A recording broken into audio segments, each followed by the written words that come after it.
9 জানুয়ারি 2012, 2:58 তখন আমি ক্লাস 10-এ পড়ি। সেদিন ছিল অমাবস্যার রাত। চারিদিকে ঘুটঘুটে অন্ধকার, এক হাতও সামনের দিকে জিনিসও দেখা যায় না। তখন প্রায় রাত 11টা। আমার দেশে বাড়িতে কিন্তু রাত 11টা মানে অনেক রাত। সবাই লাইট নিভিয়ে ঘুমানোর প্রস্তুতি নিচ্ছে। আমি রাস্তা দিয়ে হাঁটছি তখন, মানে বাসায় ফিরছি। এক বন্ধুর বার্থডে ছিল, মানে জন্মদিন। সেই বন্ধুর বাড়িতে আড্ডা মেরে খাওয়া দাওয়া সেরে বাসায় ফিরছি। সব দোকানপাট বন্ধ হয়ে গেছে। রাস্তায় শুধু বিক্ষিপ্ত ভাবে অনেক খারাপ আওয়াজ। দুটা কুকুর ঘোরাফেরা করছে।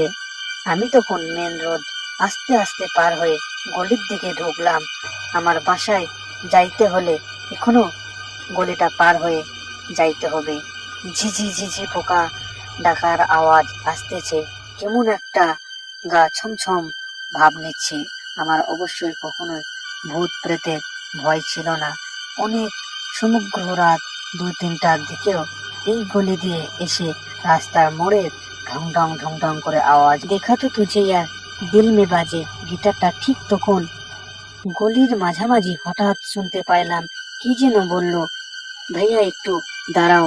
আমি মোবাইলের আলো আশেপাশে ঘোরালাম, তাকালাম আশেপাশে, কিন্তু কোথাও কেউ নেই।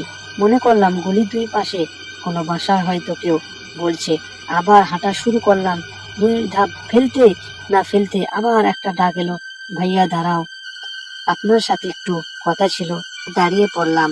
হালকা পাতলা ভয় পেলাম, তবে সেটা ভূতের না।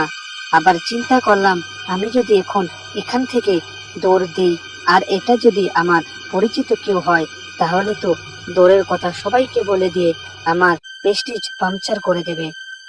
গলা দিয়ে কথা আসছিল না, তবুও কৃত্রিম সাহস এনে গভীর কণ্ঠে বললাম, কে? উত্তর আসলো, ভাইয়া আমি আপনার একজন ছোট্ট ভাইয়ের মতো। আমি খুবই বিপদে পড়েছি, আপনার হেল্প দরকার। আমি এইবার কণ্ঠ কিছুটা বিরক্ত নিয়ে জিজ্ঞাসা করলাম, এমন নাকি সুরে ভূতের মতো কথা বলছো কেন? উত্তর দিল, ভাইয়া আমি তো ভূতই। ভূত হয়ে কি আমি ছাগলের মতো কথা বলবো? আমি কি বলবো বুঝলাম না। ওরে কি কোথায় আছিস, আমারে বাঁচা বলে একটা চিৎকার দেওয়াই চিন্তা কেবল করতাছি। এমন সময় সে আবার বলল, ভাইয়া আপনার হাতে সিগারেটটা নিভিয়ে ফেলে দিন, তাহলে আমি আপনার সামনে আসতে পারবো। আপনি তো জানেন ভূতরা আগুন দেখলে ভয় পায়।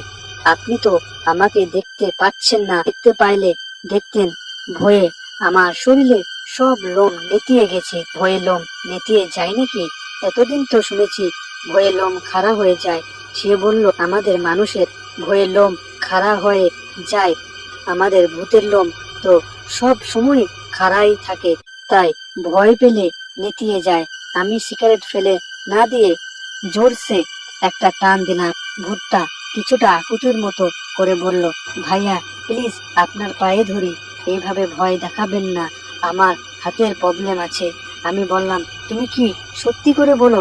আমি জানি তুমি আমার পরিচিত কেউ, আমার সাথে ফাজলামি করতেছ। আমি ভূত বিশ্বাস করি না।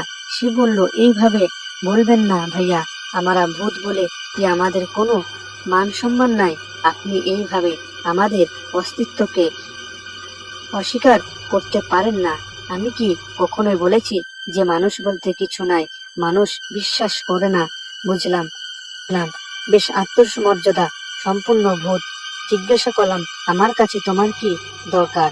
আমি তোমার কিভাবে হেল্প করতে পারি? সে উত্তর দিল, ভাইয়া সব বলবো, তার আগে আপনি দয়া করে আপনার হাতের সিগারেটটা ফেলে দিয়ে নিভিয়ে ফেলুন। ওটাতে এমনিতেই শেষ হয়ে গেছে, এইভাবে ধরে রাখলে তো একটু পরে আপনার আঙুল ছেঁকা লাগবে। সিগারেটের দিকে তাকালাম, আসলে এটা শেষ। একটু পর সত্যিই ছেঁকা খাইতাম। ফেলে দিয়ে পা দিয়ে নিভিয়ে ফেললাম। তারপর এখন বলো, কি সমস্যা তোমার? ভূত তার কাহিনী বলা শুরু করলো। ভাই আমার নাম উস্গট। বেঁচে থাকতে আমার নাম ছিল উস্পল। মরার পর ভূত হয়ে আমার নাম হয়েছে উস্গট। আমি জিজ্ঞাসা করলাম, কতদিন আগে তুমি মারা গেছো? উত্তর দিল, তা তো ভাইয়া কয়েক লাখ বছর হবে। তারপর সে বলল, ভাইয়া তা খাইতে খাইতে গল্প করি। আমি অবাক হয়ে জিজ্ঞাসা করলাম, ভূতরা আবার চা খায় নাকি? উদ্ঘট বলল, কেন খাবে না? ভূতরা মানুষদের চেয়ে বেশি চা খায়, কারণ ভূতের সারা রাত জেগে থেকে মানুষদের ভয় দেখাতে হয়। চা না খেলে কি এত জেগে থাকা যায়? আমি শুধু একটু ঢোক গিললাম। কি বলবো কিছুই বুঝলাম না। এই রাতে বেলায় কোনো ভূতের সাথে চা খাওয়া ইচ্ছা আমার নাই। আমি বললাম, দেখো উসঘট, তোমার তো সারা রাত জেগে মানুষকে ভয় দেখানোর জন্য চা খেতে হয়, কিন্তু আমার তো আর রাত জেগে কোনো ভূতকে ভয় দেখানোর মতো কোনো ডিউটি নাই। আমি আমার বাসায় যে ঘুমাবো, তাই আমি এখন চা খাবো না।